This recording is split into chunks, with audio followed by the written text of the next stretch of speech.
South Africa test series सहित एही तीन खेलाड़ी टेस्ट कैरियर हो गला शेष।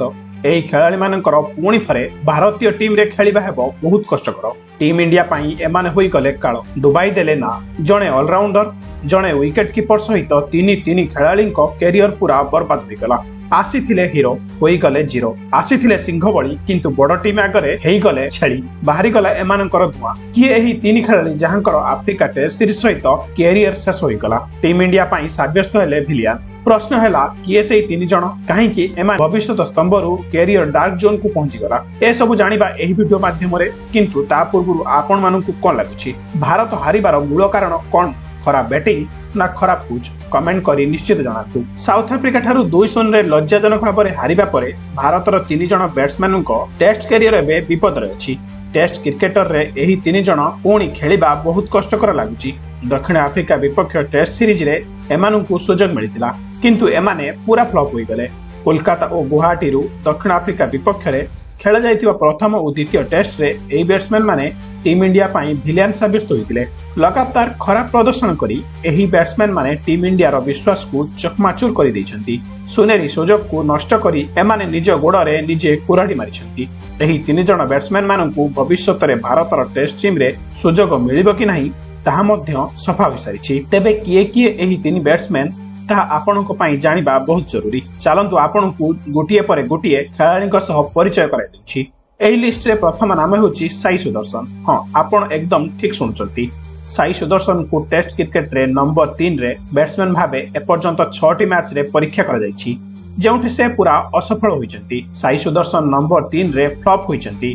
निज डेब्यू ठारू एपर्यंत टीम इंडिया पई नंबर 3 रे बैटिंग करी 6टी मैच रे 11टी इनिंग्स रे से 0, 30, 61, 0, 38, 11, 7, 87, 39, 15 और 14 रन करिसेंती। साई सुदर्शन को टेस्ट क्रिकेट रे टेम्परमेंट ऊपर मध्य प्रश्न उठिछि। साई सुदर्शन को बैट ना विदेश रे चालुछि ना भारत रे। ए प्रकृत रे सिंह नुहंती, एमाने केवल छोट छोट टीम सामना रे सिंह। जमिति बड़ टीम आसे सेतबेले निजकु निजे सरेंडर करि दियंती।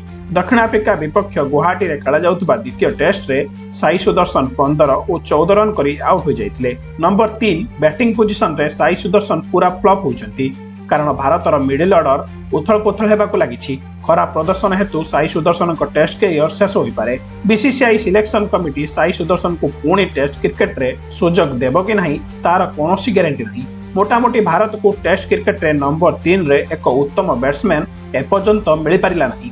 साई सुदर्शन एपर्यंत 6 टेस्ट मैच रे 11 इनिंग्स रे केवल 302 रन करिसेंती, जेउथिरे केवल 2टी अर्धशतक रहिछि। साई सुदर्शन को सर्वोच्च स्कोर 87 रन। जानतु जे टीम इंडिया पाखरे सरफराज खान, तिलक वर्मा, अभिमन्यु ईश्वरन आदि टैलेंटेड बैट्समैन रहिछंती, जो माने बाहरे बसी निज पाळी रे अपेक्षा करूछंती। सरफराज खान भली बैट्समैन मानकु अणदेखा करी बीसीसीआई सिलेक्टर माने साई सुदर्शन को टेस्ट टीम रे सुजोग देउतिले। साई सुदर्शन सिलेक्टर मानक एही विश्वास ऊपर ठिया होई पारिले नाही। टीम इंडिया रो भलो पई एबे साई सुदर्शन को जे कोनोसी मूल्य रे टेस्ट टीम रु बाहर करि देबकु पड़िबो। तबे चलंतु द्वितीय खेलाड़ी विषय रे जानिबा। एही लिस्ट रे द्वितीय नाम होछि नीतीश कुमार रेड्डी। हां, आपण एकदम ठीक सुनचंती। नीतीश कुमार रेड्डी को द्वितीय टेस्ट रे सुजोग मिलितिला, किंतु भाई साहब एही सुजोग को काम रे लगाई पारिले नाही। नीतीश रेड्डी प्रथम इनिंग्स रे 10 रन और द्वितीय इनिंग्स रे डकआउट होई पाविलियन को चली आसीतिले। नीतीश कुमार रेड्डी को टीम रे एथि पई निया जाई नथिला जे भाई ऑलराउंडर हिसाब रे टीम इंडिया को बैटिंग और बॉलिंग दुहे रे गंभीरता देबे, किंतु ए ऑलराउंडर तो टीम इंडिया रो ना डुबाई देला। भाई साहब को बॉलिंग मध्य करा जाउतिला, किंतु बॉलिंग रे मध्य पूरा फ्लॉप। द्वितीय टेस्ट रे 2 इनिंग्स रे गुटिए भी विकेट मिली नथिला। याठारु अधिक लज्जाजनक आउ कोन होई पारे। तेनु ए ऑलराउंडर को कैरियर भी एबे शेष बोली धरा जाउछि। एमानकु आउ सुजोग मिलिबो नाही। एही लिस्ट रे तृतीय नाम होछि विकेट कीपर बैट्समैन ध्रुव जुरेल।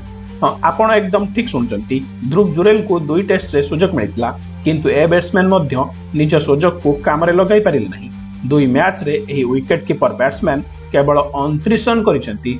सर्वोच्च स्कोर रहिछि 14 आउ एवरेज 7.25। एते खराब बैटिंग देखि एमानकु आउ सुजोग मिलिबो कि ना मिलिबो नाही। सरफराज खान हेउ कि wicket keeper batsman KS Bharat हेउ, जो माने निज पाळी रे अपेक्षा रे बसिचंती, बोधे सेमानक पई टीम इंडिया रो द्वारा खोली दिया जिवो आउ एही तीन जण निकमांकु बाहर करि दिया जिवो। तबे फ्रेंड्स, एमानकु नै आपनक मत कोन अछि कमेंट करी निश्चित जणांतु।